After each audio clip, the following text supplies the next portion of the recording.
Hello everyone, welcome to another Daily Jim. Today is Monday, January 20th, 2025.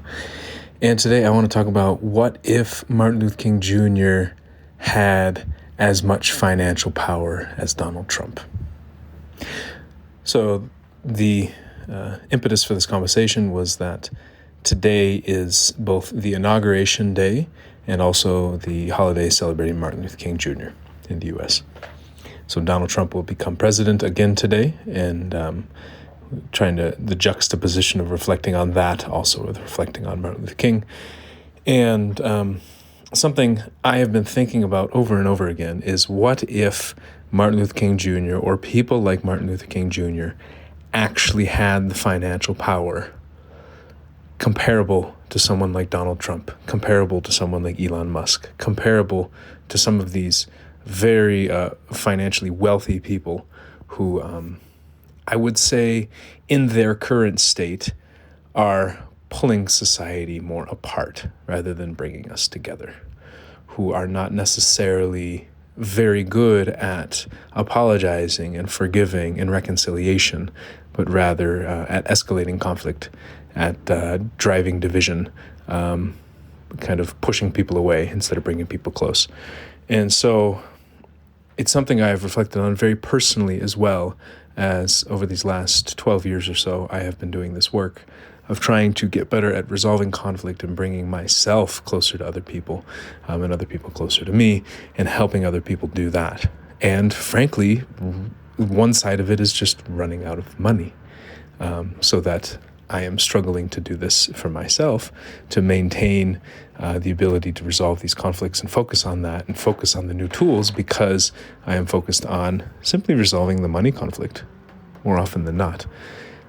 So that's kind of the bottom side of it. But what if we, instead of look at how can people who are in this very generous, loving state merely survive financially, what if we looked at what if they were near the top?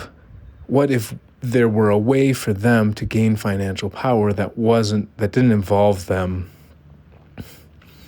having to go through highly transactional, often very profitable / sometimes transactional profitable interactions can lead to lying and hiding and almost an antagonism. That, like, yes, I care about the customer, but I care about myself more, and so I'm going to try to get as much as I can from the customer. And that's not how giving generously works. It's not how loving and having a deeper, closer relationship really works.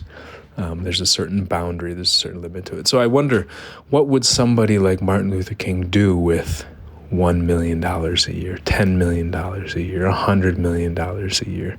What if they had the wealth of, not even the wealth, but had the money coming in, so that therefore they could use that money, transform it, and put it out? What would he transform it into? If Martin Luther King Jr. was getting $10 million a year directly to him, no strings attached, do you think he really would have bought a mansion? If he did buy a mansion, do you think he would have just sat in the mansion by himself and said, screw the world can do what it wants? No, he probably would have conducted trainings on nonviolence. He probably would have brought people in from different walks of life and had them share meals together. He probably would have done so many things using that house that would focus on, again, the civil rights movement, but not even just the civil rights movement. I think he had a much bigger vision for humanity than just civil rights. I think he also focused on the Poor People's Campaign and ending the war in Vietnam. And he wasn't just focused on lifting Black Americans up. He was focused on lifting humanity up and bringing humanity together. And I think sometimes when we give money to organizations that have very specific purposes, then we don't allow leaders to lead. They have to follow what the organization wants. And I wonder if this is something that actually came up at the end of Martin Luther King's life, is that he started to shift away from the civil rights movement as it focused on African Americans and focused more on economic class struggles And I think that clashed with a lot of the organizations that he was supposedly leading, because they were more focused. I think so. I think there was more conflict about that. Like, hey, why are you focusing on poor people now? You should still be focusing on black people. And it was like, no, but poor people are black people, white people, people from all walks of life. And how do we help bring together the rich and the poor and actually resolve that conflict or that division? And I think when we give to organizations that have specific purposes, they often can't transition, whether that's legally or whether just in terms of inertia, they don't want to transition. And the consensus, the majority of people pull it back.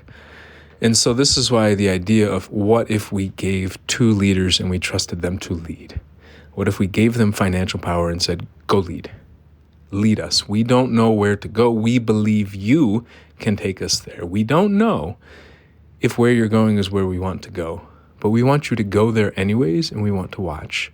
And then maybe we'll follow, or we'll see somebody else follow, and then we'll follow them.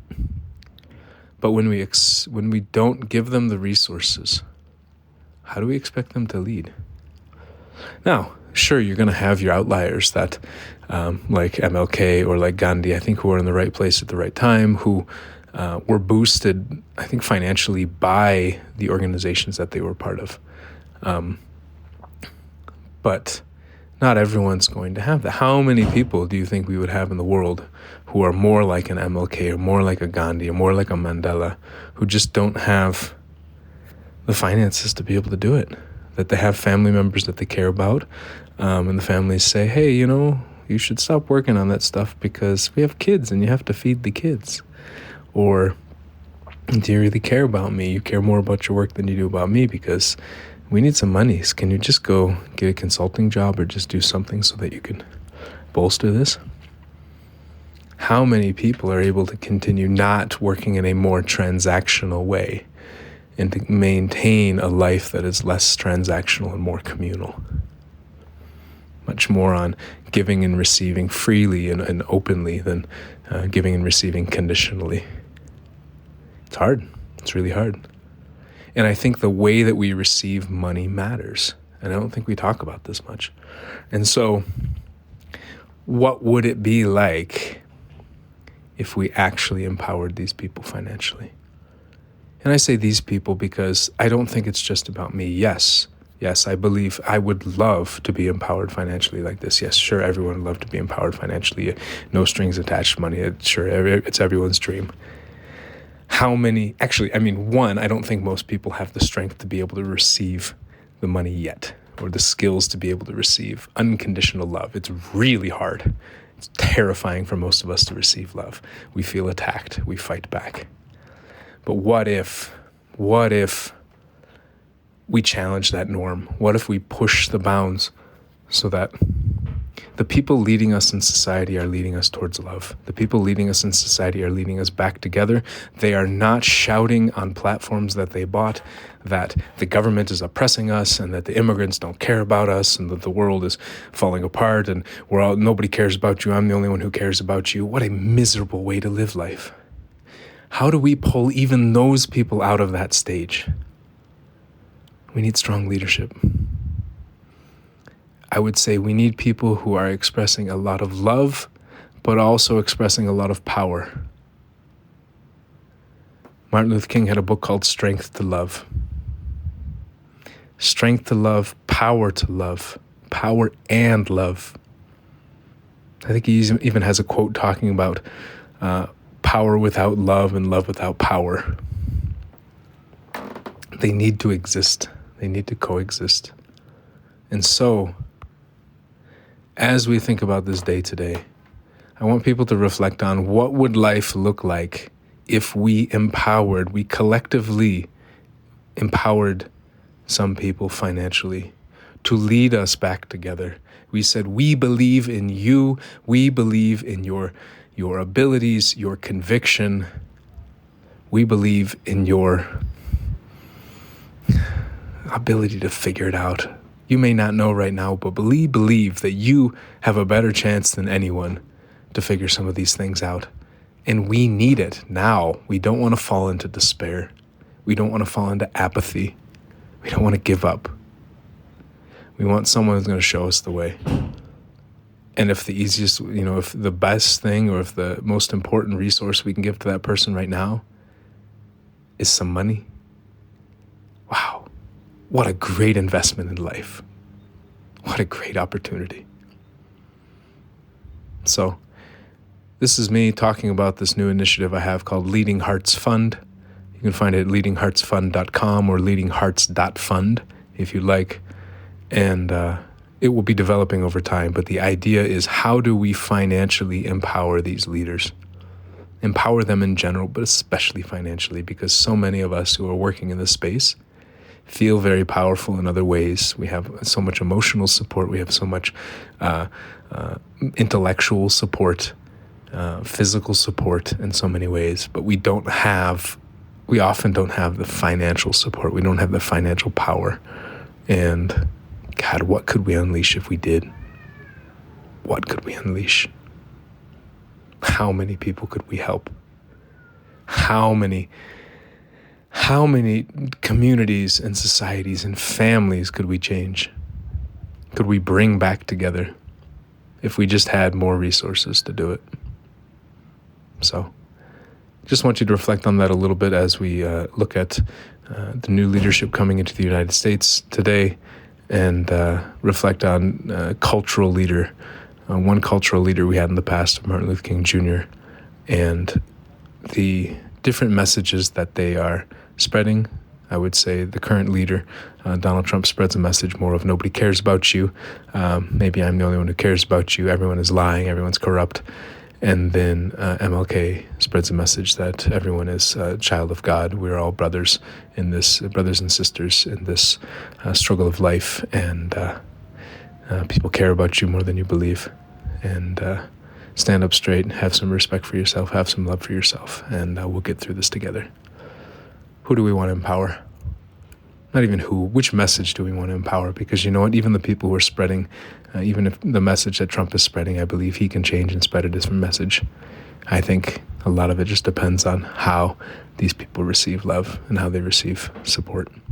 So I think we should try this experiment, just see what happens. Because my hypothesis is that if we give money to people who are fighting so hard to bring humanity back together, that they'll be able to do it a lot faster and a lot more effectively.